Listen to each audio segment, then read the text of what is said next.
Ka Eli, good morning po sa lahat na nakikinig sa atin ngayong umaga, sa ating po mga kababayan sa Bicol, maray na aga, sa ating mga kababayan sa Visayas at Mindanao, maayong buntag, sa ating pong mga kababayan ng mga OFWs, magandang umaga sa inyo, good morning, sana po nasa mabuti kayong kalagayan. At siyempre ay patuloy ho, ma'am, no, ang paglaban ng mga Pilipino dito po sa COVID-19 pandemic. At sa panig po ng Office of the Vice President ay tuloy-tuloy, ma'am, yung ating pagtulong sa ating mga kababayan. Tuloy-tuloy ka, Eli. Tuloy-tuloy yung pagbigay ng PPEs. Siguro ka, Eli, payagan lang ako mag-report ng konti. Yung ating pong PPEs, in-announce natin noong nakaraang linggo. Yung dati nating target na 130,000. Ngayon po dahil sa iba pang donasyon na nakalap natin na in-kind, dahil nakatipid tayo sa presyo, hindi na po 130,000 lang yung ating mabibigay, pero nasa 321,480 na mga PPE sets. So ngayon po nasa 148,000 na na-deliver natin. Hindi pa kami nangangalahati ka, Eli. Ready na lahat, pero 46% pa lang yung na-deliver. Kasi yung mga natipid namin ka, Eli, yung mga dagdag na donations, yun yung dinesisyon na namin na ipagpatuloy pa din na ibili ng mga PPE sets, yung savings. Yung frontliners, dating target natin na maserbisyohan nasa 9,800, dati nasa 9,000 plus na frontliners. Ngayon, ang masaserbisyo natin nasa 21,000. Mahigit doble. Mahigit doble. Yung food and care packages, kasama kasi ito sa donation drive ka, Eli, ito ay nasa 80% na yung nade-deliver natin. 15,985 yung target natin na ma-deliver. Ngayon nasa 12,791 na. At kung naalala po ng lahat, dahil very inconsistent yung supply natin ng PPE sets, nag-decide tayo na mag-locally produce na. Ang kagandahan talaga ng local production ka, Eli, marami. Number one, reusable siya. Pagbigay namin nung locally produced, merong care instruction package kung paano nila pwedeng i-disinfect, kung paano i-sterilize. Nakatipid pa kami. Kasi instead na nagpapalit ilang beses isang araw, ito magkaroon lang ng 2 o 3 bawat frontliner. Mabubuhay na hanggang sa katapusan kasi reusable nga siya. Ang mapoprovide namin ka, Eli, 23,000 nito. Ngayon, nasa 10,955 na ang nabibigay. Ang kabutihan kasi nagbigay tayo ng kabuhayan sa mga mananahi. Marami tayong mga communities na nagtatahi.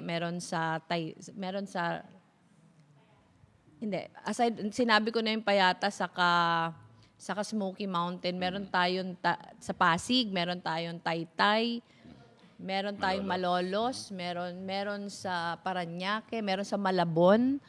Ano to ka, Eli? Maraming communities yung nagkaroon ng kabuhayan. As of now, yung medical supplies natin, 504 different institutions na yung nabibigyan. Itong institutions na to ka, Eli, hindi na lang ospital. Dati yung target natin, ospital lang. Pero dahil maraming humihingi ng tulong na LGUs, na mga RHUs, mga health center, nabibigyan na din natin. So, tuloy-tuloy lang ka, Eli.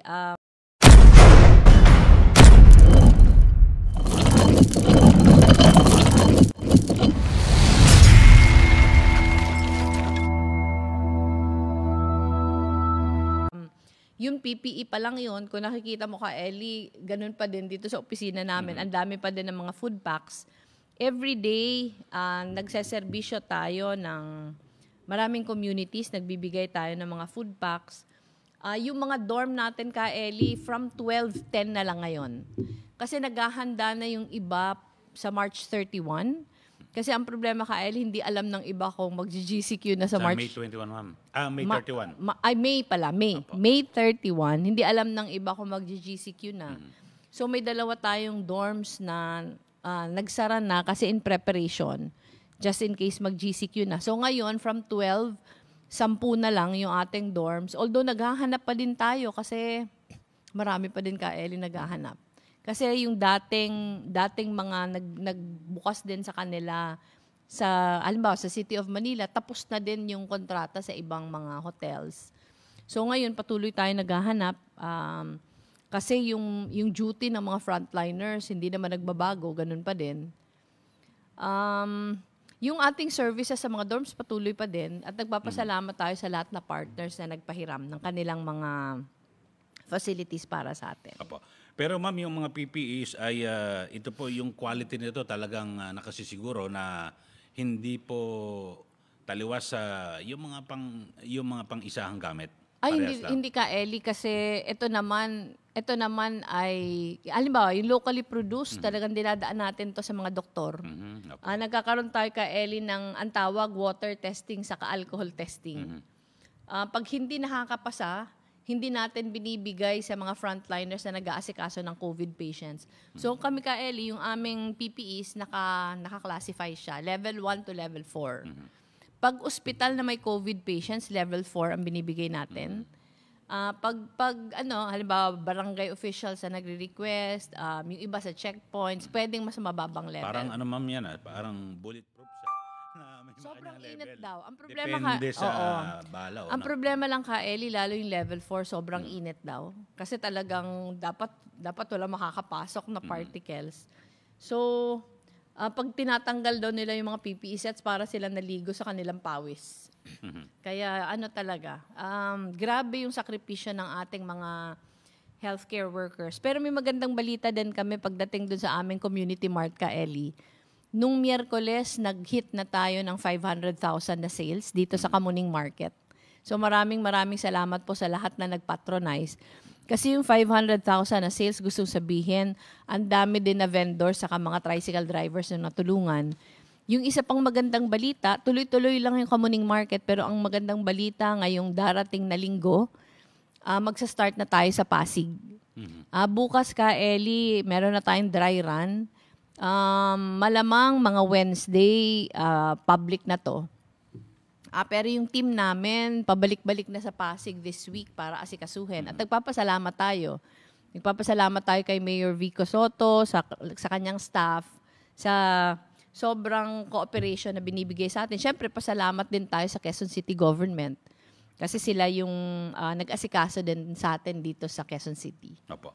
At siyempre, para po sa ating mga kababayan at ngayon, talagang marami iba't ibang mga sektor at nasa pribadong sektor tumutulong din.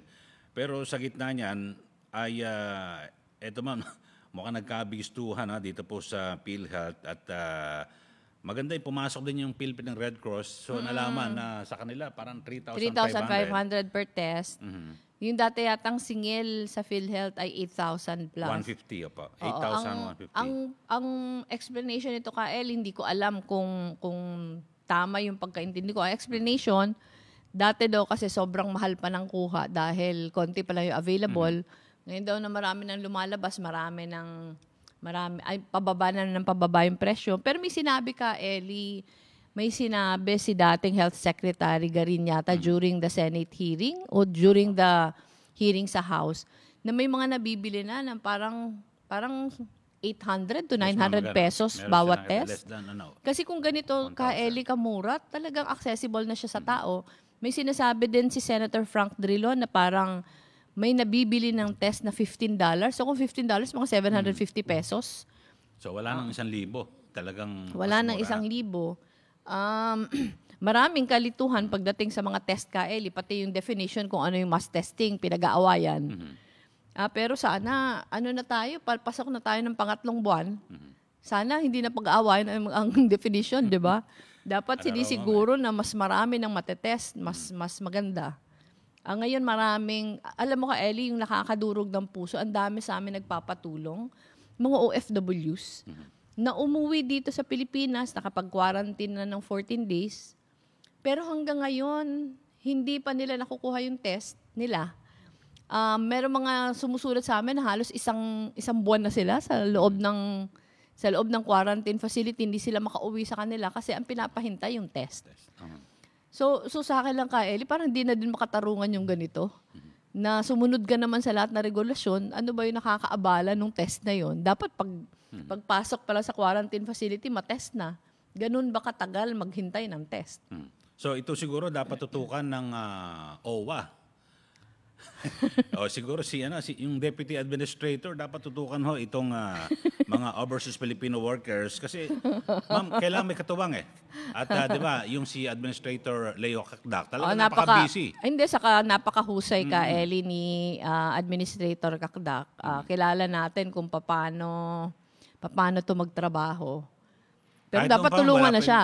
Kahit na wala pa yung COVID, talagang Wala. Ano talaga yon? Napaka pure. yes, ma'am. Yung pagtulong sa kapwa. Pero, Kaya yun nga nga may Ellie, deputy ma'am may katuwang. yun na lang yung kulitin niya. yun po. Panawagan yung ating mga overseas Filipino workers. Panawagan nyo rin mismo sa OWA at yung maging sa Deputy Administrator. Tingin ko ka, Ellie, ano din, kasi yung problema nila actually, yung paghintay ng tests, paghintay ng results, yung marami, kasi ako ka, Ellie, nasalihan ng mga Zoom meetings this week. Ang nirereklamo talaga nila, yung capacity ng mga laboratories natin, Yes, ma'am. sobrang baba pa.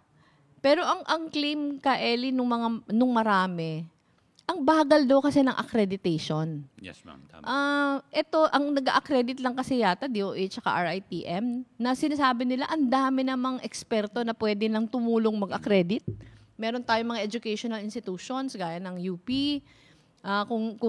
kung sino pa yung marunong. Sana pagtulong-tulungan na yung accreditation, kasi kailan pa ba tayo magdadagdag? Yung lang ma'am, ehemplo lang yung sa Marikina. Kung hindi pa nagbanta si Mayor Teodoro na kahit na hindi niyo apruban, Gagawin na. Iumpisa na yung i-operate Kasi na. as of now, kung hindi ako nagkakamali, nasa 37. Nasa 37 yung laboratories na working. Pero kulang na kulang. Kaya nakita ko ma'am sa as of April sa Vietnam, nasa 120 plus eh. Kasi pag Ang kulang layo. na kulang ka, Ellie, ito ang biktima, ba itong mga OFWs, biktima to ng kabagalan natin. Yes, ma'am. Kaya ang tagal nila sa quarantine facilities kasi, yun nga, yung sobrang bagal. Mabagal kasi kakaunti pa lang. So dapat bilisan yung pag-accredit. Kung kakaunti silang nag-accredit, bakit hindi napayagan yung private na tumulong na mag-accredit? Yes, ma'am. Marami naman ka, Ellie, hindi naman natin nasusolo sa gobyerno yung kapasidad eh. Marami naman mga private na kaya mag-accredit. Sana patulungin na. Para bumilis-bilis yung pag-accredit ng mga laboratories. Okay. Ma'am, dito naman sa yung deployment ban sa mga Ayun. health workers. Alam mo ka, Eli, ang dami namin natatanggap na saklolo at reklamo tungkol sa deployment ban. Kasi, di ba nung umpisa, nagkaroon ng deployment ban sa lahat na lumabas, paunti-unti inis na ito. Pwede nang lumabas yung may mga kontrata, pwede nang lumabas yung ibang workers. Pero hanggang yata ngayon ka, Ellie, yung health workers may deployment ban pa din. Ito yung nirereklamo ng ating mga nurses, ng mga medtech na kabahagi nito. Ngayon, dahil sa reklamo, niluwagan ulit nila. Ang sinasabi nila, pwede na ulit umalis yung health workers na may existing na contract. Pero nagrereklamo pa din ka, Ellie, yung ating mga health workers. Kasi, yung reklamo nila, yung iba umpisa pa lang yung kontrata. Sabi nila, ang tagal-tagal namin tong ang iba ka, Ellie, naglabas na ng pera para lang makalabas. Tapos na-hold. So ito, talaga, nirereklamo yung suspension. Marami talaga yung mga health workers natin na pending dahil dito. Siguro mas maganda, pigilan natin sila sa pamamagitan ng hindi pagbabawal, kundi tapatan natin yung mga pwede nilang matanggap na benepisyo sa Ayun abroad. nga. Actually, ka, Ellie, yung mga reklamo nakakarating sa amin, ganon.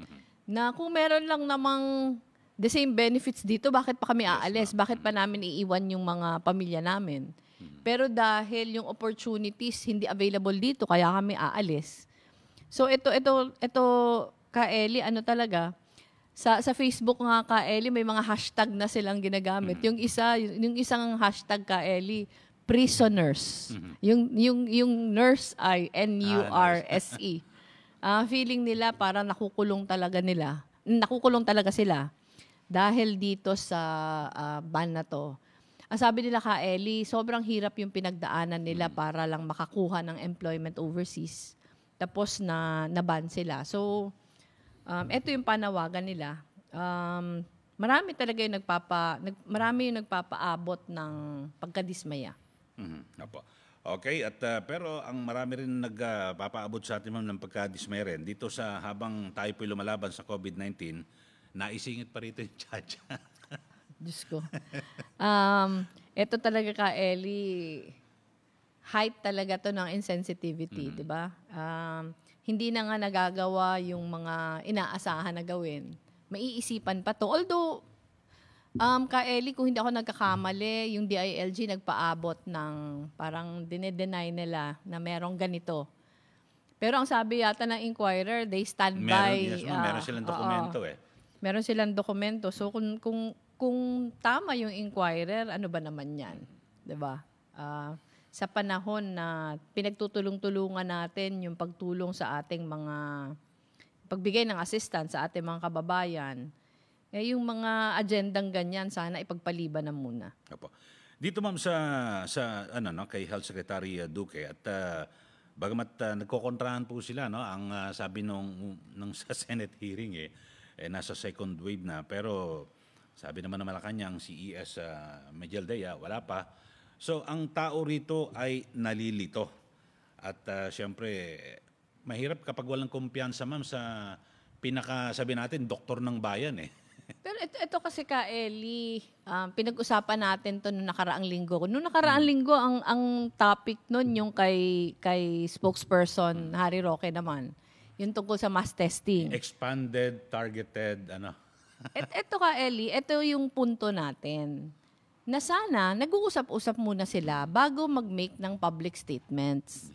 Kasi, kahit pa magsabi ka, tapos sasabihin mo hindi ito yung official na stand ng pamahalaan, yung public parang naghihintay nga sa mga deklarasyon nyo. Tapos yung deklarasyon ng isa, iba sa deklarasyon ng iba. Hindi natin kailangan yung ganitong kalituhan sa panahon na to. Kasi ang dapat na messaging ng pamahalaan isa lang. Kasi yung tiwala nga nag-uumpisa yun sa paano mo napaparating sa taong bayan yung mensaheng gusto mong ipaabot. Kung kayo, hindi kayo nagkakaintindihan, sana kung hindi nagkakaintindihan, wag mo nang isa publiko yung statements. Wag magme-make ng public statements na hindi handa at hindi pinag-usapan. Kasi kung ang statement ng DOH, iba sa statement ng Malacanang, di ba, litong-lito na yung taong bayan. Yung naalala ko nga ka, Ellie, nasa isang Zoom meeting ako, maraming mga local officials na nandun. At yung sinasabi nila ka, Ellie, alam ba, pag Monday, magpe-press con si Presidente, meron ng declaration. Pero the following day, sisingilin na sila ng kanilang mga constituents about the declaration. Tapos, paminsan yung pagklaro o paglabas ng guidelines, ilang araw pa after. Yung suggestion sana natin ka, Ellie, during the press con, sabihin na yung guidelines. Kasi talagang nalilito yung tao. Mas mabuti sana, mas simple, mas maiksi, mas madaling maintindihan. Yes, ma'am. Kasi yung mga nag-i-implement on the ground, local government officials Yes, ma'am. Tama. Hirap na hirap. Ang nangyayari tuloy, iba-ibang LGUs, iba-iba yung interpretation. O paminsan, meron ng interpretation, tapos saka lalabas yung guidelines. Nakakalito. So sana moving forward yung mga ganito, paghandaan nyo during the week para pag press con, nandiyan na kaagad yung guidelines para hindi na nagkakalituhan. Opo. Pero may binabanggit, ma'am, no, yung chief implementer na si Secretary Galvez, na mukhang ang Pilipinas naman, unti-unting sabihin natin, nananalo raw, no? At unti-unting nalalampasan ito pong coronavirus disease 2019. Ako ka, Ellie, hindi kumpleto yung datos ko, kaya mahirap magsabi. Pero nabasa ko yung statement ng isang official, si Beverly Ho, ng DOH. Parang sinasabi niya, yung basihan yata ng statement na yan, kasi yung all-time high natin, parang 500 plus sa isang araw, nung parang last week of March. Kaya yata sinasabi na unti-unti nalalabanan na natin. Kasi ngayon, parang nasa 200, nag-average siya mga 200 plus a day. Pero medyo impatient na kasi Ellie yung tao kasi nakita natin yung experience sa ibang bansa na dapat sana, para ang tagal na natin nasa 200 a day. Dapat sana ngayon, 'di ba, hindi na tayo triple digits every day. Dapat sana na target na natin na at least double digits na lang tayo. Kaya siguro, pag tinignan mo Ellie, yung graph natin, di ba parang meron mga lumalabas ngayon na graph ng bawat bansa. Parang yung graph natin, ang tagal na nagsisiso. Yes, ma'am. So, ito sana yung targetin natin. Paano na hindi magiging 200 a day yung ating new infections. Pero alam mo Ellie, yun nga, inaabangan din natin yung lahat na datos at naghahanap tayo ano yung pinaka-reliable. Kaya sana isa lang yung statement. Gaya na alala ko Ellie, kaya nag-react din ako dun sa statement ni Harry Roque na hindi priority yung mass testing. Kasi before ng statement na yon, si Secretary Galvez mismo yung nagsabi na yun yung priority ng pamahalaan. Tama. So pag iba-iba kasi yung manner, kahit iba yung gusto mong sabihin, 'di ba? Dapat ayusin yung pagsabi kasi hindi naman pwedeng lahat na sinasabi natin ika-clarify natin sa mga susunod na araw kasi nalilito na talaga yung mga tao. Kaya nga ma'am, ang sinasabi ko, ginawang palusot, binago yung pangalan eh. Pero alam naman natin, pag mass testing, hindi naman talagang obligado lahat. Nakakatawa nga Ellie, yung mga nababasa ko sa Facebook. Yung isa, pag mass wedding ba lahat kinakasal? Yeah. Pag mass burial ba lahat nililibing kahit yung buhay? Pero naging palusot po kasi yun dahil sa talagang sabihin natin, baka nagkamali, pwede namang aminin kung nagkamali. Oo. Sa akin lang Ellie, ngayon kasi yung panahon na kailangan very deliberate yung messaging kasi may takot yung tao eh. May takot yung tao, maraming hinihintay yung taong declarations. Kaya yung pakiusap talaga natin, pwede ba mag-usap-usap muna kayo lahat? Para isa lang yung sinasabi ng isang boses lang. Yes, ma'am. Pero po sa inyo pong pag-monitor at patuloy na koordinasyon din sa iba't ibang mga sektor, dito po sa Metro Manila ay sa katapusan ng buwan ng Mayo, pa-GCQ na tayo, medyo luluwag na. Sa tingin niyo, ma'am, handa na ang mga taga Metro Manila? Ngayon kasi Ellie, kaya tingin ko mahalaga yung mass testing. Kasi kahit pa mag-GCQ na, takot yung tao eh. Takot yung tao. Pag takot ang tao, apektado pa din yung mga negosyo. Pag takot ang tao, apektado pa din yung ekonomiya. Kahit GCQ na, marami pang matatakot lumabas. Dahil hindi nila alam kung ano yung level ng infection sa contamination. So sa akin, makakadagdag sana sa confidence ng tao pag nakikita na yung mga dapat matest na tetest. Hindi naman natin hinihingi na lahat na tao itest. Pero alam mo, Ellie, kailangan sana nakikita ng tao na handa tayo. Handa tayo dito, may ginagawa tayo, hindi pa bago-bago yung plano. Kasi hanggang hindi yun inaayos, mahihirapan tayo. Halimbawa, nung modified ECQ, nagbukas na yung ibang mall. Yung reklamo nung first few days, dumagsa yung tao.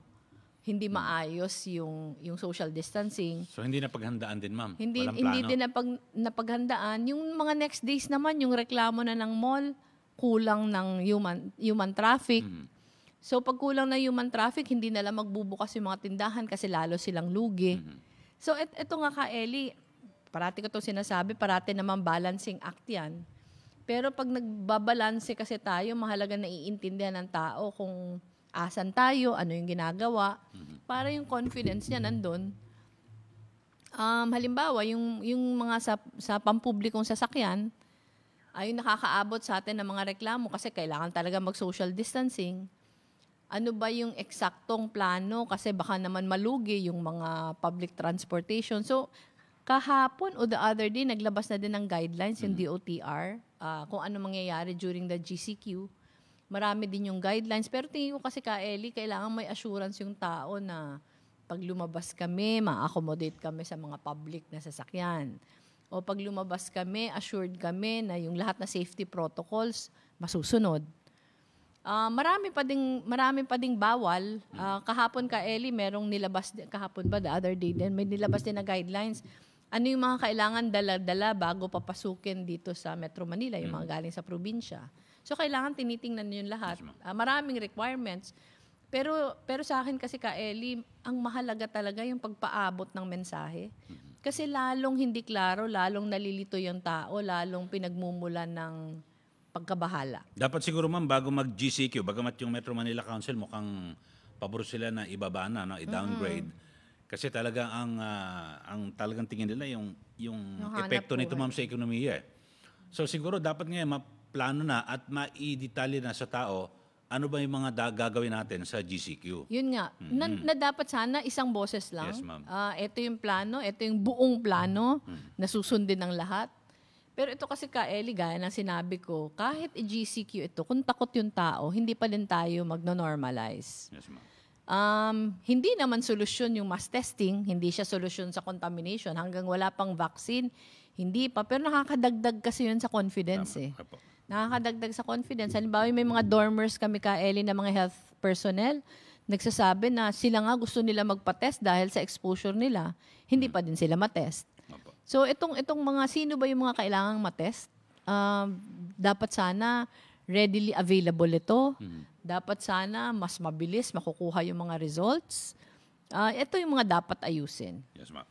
Okay, kaya nga maraming nagsasabi, yung purpose nga ng pagka-quarantine,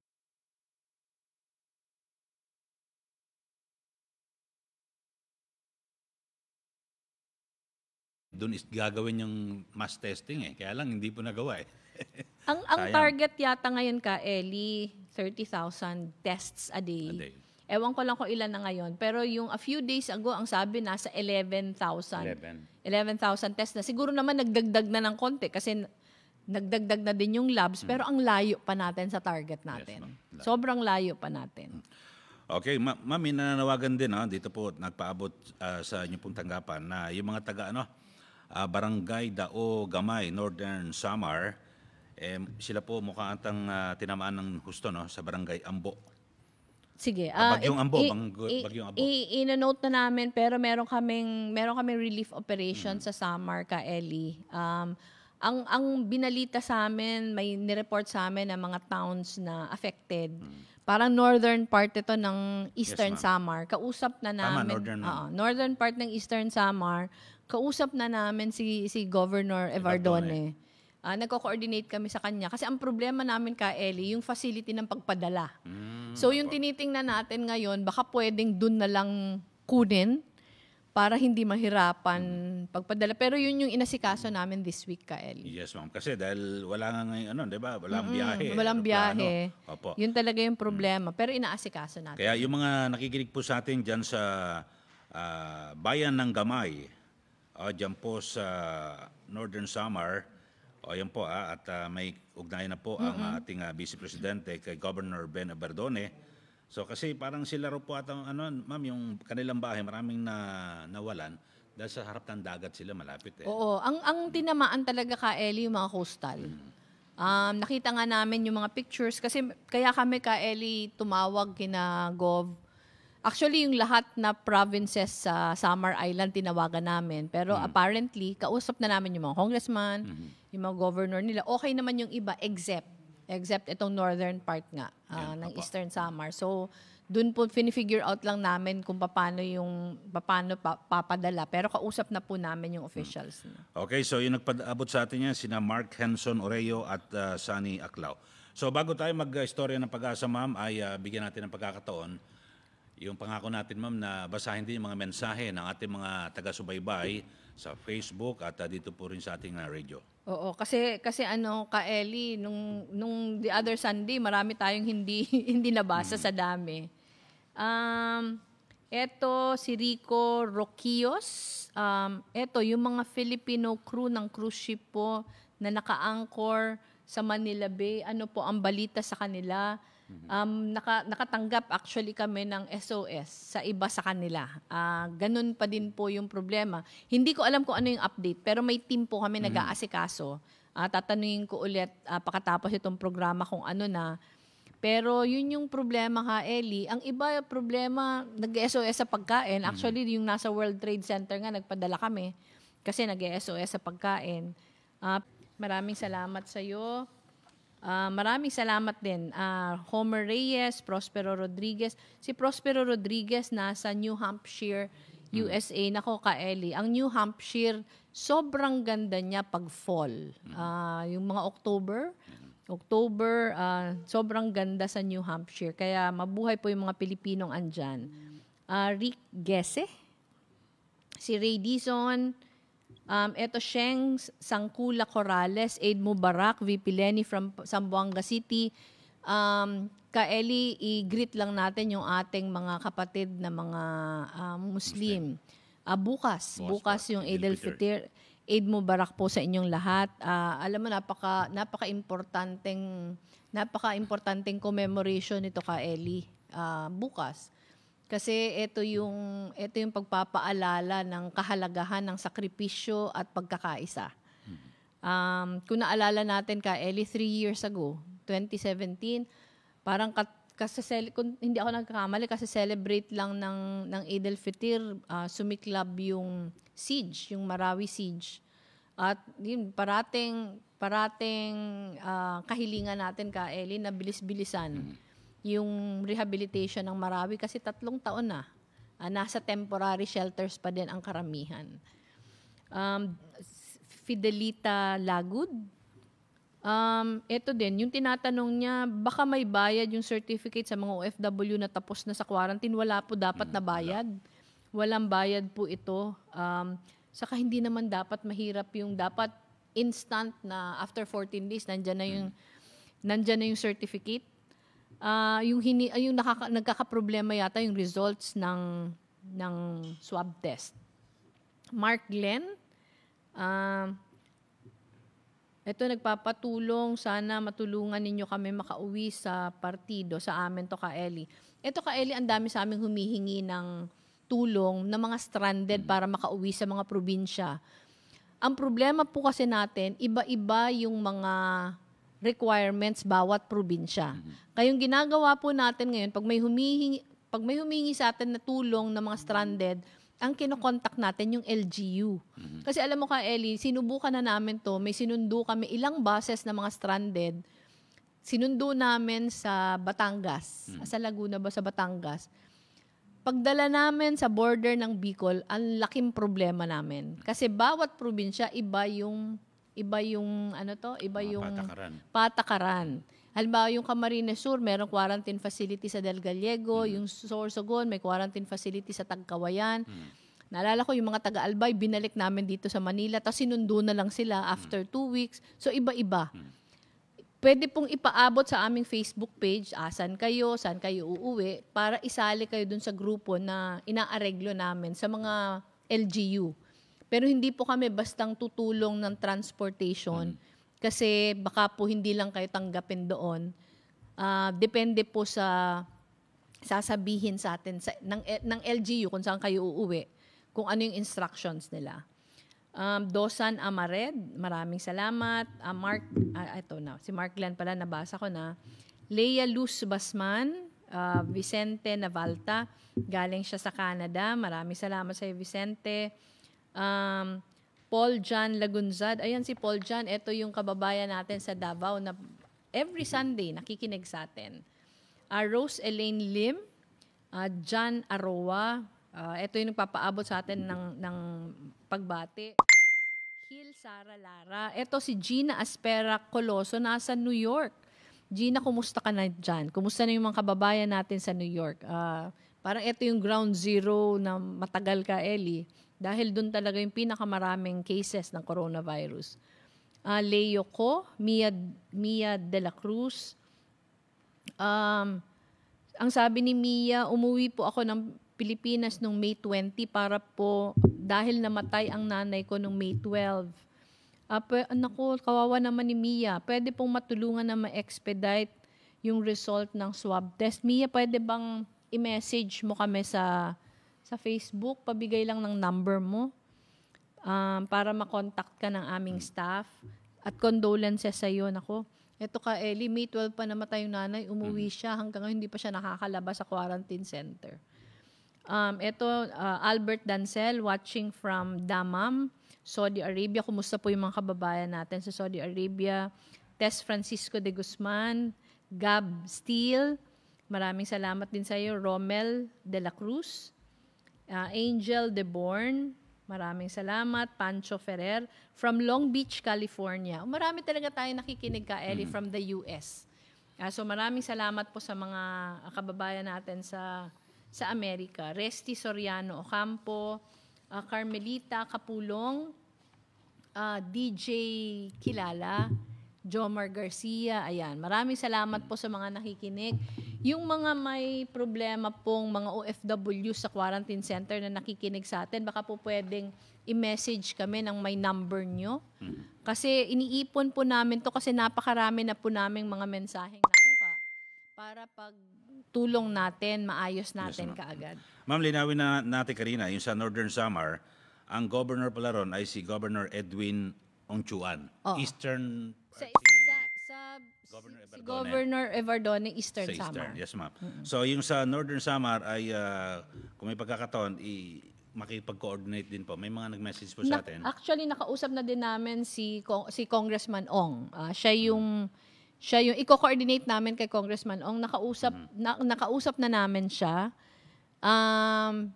Hinihintay lang siguro namin yung updates kasi yung updates na nakuha namin ka Eli galing kay Governor Evardone. Ito northern part to ng Eastern Samar. Yes ma'am. Okay. So, yung mga taga Northern Samar, yung tinamaan ng Bagyong Ambo, i-coordinate din I-take po. note po namin yung nilagay niya naman yung pangalan ng town ka Eli. Yes diba? ma'am. Opo. Okay, so samantala, bahagi pa rin nating programa, B-Service yung Lenny dito po sa RMN, ay ang istorya ng pag-asa. Ma'am, nasa linya na po natin. Ayun. Yung ating pong guest ngayon ay isang pare. Si Father Nino Etulie, parish priest po siya ng San Lorenzo Ruiz Parish. Father Nino, andyan na po ba kayo? Hello mga magandang umaga. Magandang umaga, Father Nino. Maraming salamat po sa pagpaunlak sa aming imbitasyon. Opo, welcome po. Actually, Maray na aga po. Father. Actually, Father, meron po kaming ni-launch na isang programa dito sa Office of the Vice President, yung hashtag Salamat sa Pag-asa. Ito po ay kadalasan nagpapadala yung mga kababayan natin na mga sulat ng pasasalamat dun sa mga tumutulong. Pero ito pong meron po kayong dalawang parishioners, si Andrew saka si Richie de la Cruz. Kunento po sa amin yung ginagawa nyo sa parish nyo. At kami po ay talaga na-inspire sa ginagawa nyo. At gusto po namin kayong tanungin kasi baka pwedeng gawin din ito sa ibang mga lugar dito sa ating bansa. Kasi napakalaking tulong po nung ginagawa nyo. Yes po, ma'am. Para kung hindi po ako nagkakamali, Father, meron po kayong dalawang programang tumatakbo, yung Adopt Pamilya at yung Enhanced Community Feeding, tama po ba? Yes po. Yung Enhanced Community Feeding Program po, saka yung Adopt Pamilya. Yung Enhanced Community Feeding Program po namin, ito yung naging tugon po namin nung nag-umpisa po yung lockdown.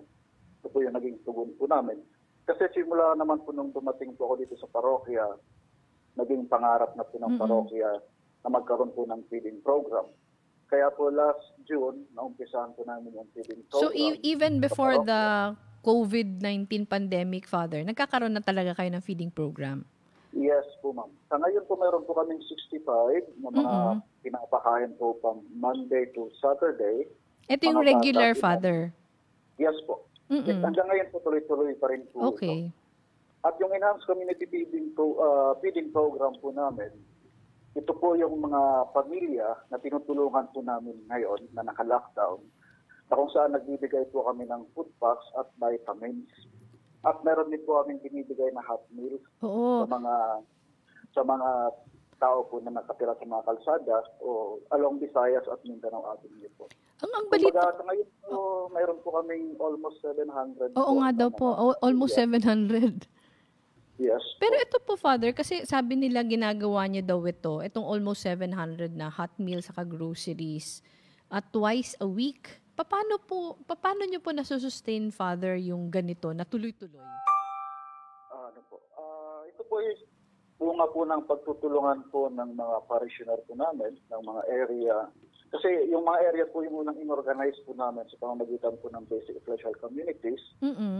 Dahil naka-lockdown nga po tayo, mahirap po yung social gathering. Opo. So, inorganize po namin yung mga area na sila po yung mamahala sa distribution po ng mga Ito ang ganda. food packs po.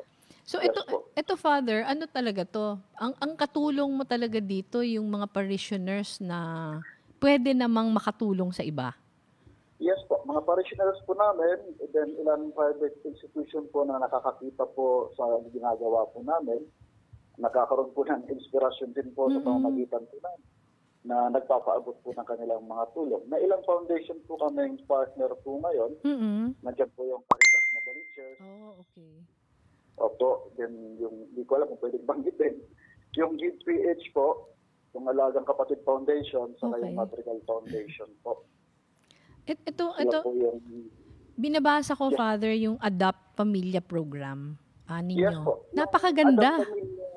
Yes po. Yung Adopt Pamilya program po, isa rin po ito sa napag-isipan po namin nung nag-uumpisa po yung lockdown. Kung saan, inaanyayahan po namin yung mga pamilya na may kaya naman po. Na, Tapos, nagkakilala po sila na pong bahalang mag-take care po ng pamilya na nangangailangan po. Ito, Father, yung sabi ko na pwedeng-pwede sanang magaya ng ibang mga lugar na kung may mga lugar na medyo may kaya, merong mga nangangailangan, hindi naman siguro masyadong mabigat para sa kanila na mag-adapt ng isang pamilya. Para, kasi yung Adopt Pamilya program mo, Father, parang sinasabi dito na eto call for families na magbili ng mga grocery provisions o pagkain para sa isa pang pamilyang nangangailangan. Tama po. Ang laking, di ba ka Ellie, ang laking bagay sana kung merong ganito. Kaya sabi ko, Father, nung nakita ko yung Adopt Pamilya program mo, sabi ko pwede pwede siya talaga maggawa para sa ibang parishes na gagawin na model yung ginawa nyo dyan kasi ang laking bagay. Opo. Salamat po. Ito Father, ang sabi dito, other than dito sa ginagawa nyo, 2 programa, meron pa din kayong daily mass na Facebook live nyo? Yes po. Kumbaga yung gusto po na yung mangyari ngayon na naka-lockdown po tayo, na maging holistic po yung tugon po namin. Nandun po yung spiritual aspect po ng mga tao, ganun din po yung sa physical na aspect po ng mga tao. Ang galing. Na kumbaga, hindi man po talaga totally naka-lockdown po yung simbahan, nakasara yung simbahan, kung hindi mas lumawak na po eh. Kasi mas dinala po natin bahay-bahay ngayon. Totoo. Yung presento ng simbahan. Opo. Yung po talaga yung totoong diwa po ng simbahan. Yung bawat isa, yung pamilya. Saka ramdam. Ramdam talaga ng parang yung teachings, Father, hindi na lang sa salita, no? Pero lalo na sa gawa. Tapos parang sinasabi niyo, Father, meron kayong parang theme, no? Yung parang ina-advocate niyo na panatilihing buhay, mulat at kumikilos. Napakaganda, Father. Opo. Kasi nung dumating po ako dito sa parokya, nung 2018 po, galing po ako ng Cagayan de Oro, nalipat po ako dito. Unang ginawa ko po, binalikan po namin yung mission vision ng parokya. Oo. At nakita ko po yung 3 aspeto pong ito, yung pagiging buhay, mulat, at kumikilos. Na ito po yung, kumbaga ito po yung pangarap na itong mangyari ng pamayanan sa bawat parishioner po ng San Lorenzo Ruiz. Nung nabasa ko to, Father, sabi ko ang galing kasi parang ito yung core, ito yung essence ng pagkatoliko natin lahat, di ba? Yes po. Kasi sa totoo po, buhay po tayo. Minsan, mahirap pong magbigay ng buhay sa iba. Totoo. Minsan, bulat po yung ating mga mata, pero mas pinipili pa rin po nating piliin yung hindi po talaga kaya. Totoo. Totoo, Father. May kakayanan pong kumilot. Kumbaga, buhay naman po tayo, mulat po tayo, pero parang baliwala po yung pagkilot. Lalong-lalo na po sa panahon ngayon. At tingin ko, Father, So, napakahalaga po nun. dapat panawagan natin yon sa lahat ng mga kababayan natin. Di ba? Opo. Kahit siguro hindi kaparehong relihiyon, pero Basta yung kapwa pagiging, Pilipino. totoo, yung pagiging buhay, mulat at kumikilos para sa kapwa. Kaya maraming salamat sa inspirasyon niyo, Father. Opo, actually, ma'am, yung program po namin, ma'am, hindi lang po ito para sa mga Katoliko. Ito po ang Talaga. nagbibigay din po kami sa ibang denomination. Mm-mm. Katulad po yung nangyari po sa Sulyat, doon po sa Salampumpa. Oo. Nung nagkasunog po doon, tayo rin po ay nagpaabot po ng tulong pinansyal at food packs po at grocery doon sa mga biktima po ng sunog. Oo, kasi Tuloy-tuloy parang po nag-meet yung tayo, ano. yata tayo doon, Father, 'di ba? Nung Yes po, pagpunta ka. gamitin po ng iCard po. Oo. Talagang isang community na kailangan tinutulungan, pero inspirasyon din nun na yung mga community leaders din mismo yung nag-i-initiate ng maraming Yes po. pagbabago sa community. Opo, ito po ay bunga pa rin po nung naumpisahan po ni former Jesse Robredo po yung Ay, yung ugnayan ubas ng po, barangay opo. yung Oo. ubas. Yun po yung isa sa mga naiwan ng asawa ko na pangarap Opo, niya. opo. Yung ugnayan ng barangay at maraming salamat sa iyo, Father, at pinagpatuloy niyo po. Opo, kasi nakita po namin yung kahalagahan po nito, lalo na po nung naalala ko na nasa Bagong Silang pa po ako sa Caloocan, sa North Caloocan. Nakita ko po yung kahalagahan Kasi po nito. kasi yung Caloocan, Father, isa yata sila sa mga very active din sa ubas. Yes po. Ayun. Ka Eli, meron ka pang itatanong kay Father? Opo. So, tama-tama, galing po siya sa Cagayan de Oro. Napapakinggan po tayo ron sa RMN Cagayan de Oro, Father. Yes po, maayong buntag. Father, ano lang, sa amin lang, Father, magpapasalamat kami sa example na binibigay nyo. Magpapasalamat po kami sa lahat na ginagawa nyo para sa ating mga kababayan. At lalong-lalo na sa inspirasyon na binibigay mo, na nagpapakita na kahit nasa bahay lang nga tayo, may pwede tayong gawin para makatulong sa iba. Yes po. Marami- Kami rin po, ma'am, nagpapasalamat po sa inyo na pagkakataon na may share po, may bahagi yung konting programa po namin dito Opo. sa Ayun. Thank you very much, Father. Salamat Maraming po. salamat Yes, po. ma'am. Opo, rest assured po ng prayers po namin sa inyo. Sige po, mag-iingat po kayo. Opo, salamat po. Thank you. God bless po. Ayun. Okay. Ka Eli, ang ganda ng example ni Father Nino kasi lalo yung Adopt a Family program. Makikiusap tayo, Ka Eli, sa mga nakikinig. Baka pwedeng gawin din natin yun sa kanya-kanya natin mga lugar. Kung Kahit meron na kanya-kanya tayong mga barangay, ma'am, yung mga nakakariwasan ng konti, mag-ampon o... mag-ampon na Yes, kahit nga dun sa kanila ginagawa nila once a week na pero sa atin hindi naman kailangan once a week, kahit once a month. Kung may ano lang maiambag kaya. tayo sa isang pamilya na nangangailangan, ang laking tulong na nun. At syempre parang ayuda na rin kasi alam naman natin na yung resources po at syempre mga ginagawa ang hakbang ng ating gobyerno, limitado kasi. Totoo.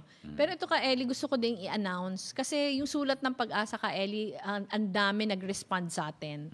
Na sobrang ganda, Ka Eli, ng mga pinapadala. Ang iba maliliit na bata, Yes, ma'am. sumusulat sa mga frontliners, sa mga pasyente, nagpapaabot ng get well soon, nagpapaabot ng pasasalamat. Pero may ikalawang aspeto kasi, Ka Eli, yung sulat ng Pag-asa. Yung ikalawang aspeto, baka may kakilala silang inspiring story na may ginagawang napakaganda ngayong pandemic, kung pwedeng ipadala sa atin yung kwento. Kasi gusto din nating i-feature. Gusto nating i-feature yung mga istorya ng Pag-asa kagaya ni Father Nino. Kasi eto, Ka Eli, yung nagpadala sa amin ng kwento ni Father Nino, mga parishioners niya na humahanga sa kanyang ginagawa. Maganda kasi, Ka Eling, na naha-highlight yung mga magandang gawain na ganito para naman nakaka-good vibes. Hindi lang lahat problema. Yes, ma'am. So, yan po, no? Kaya nga, dito po sa...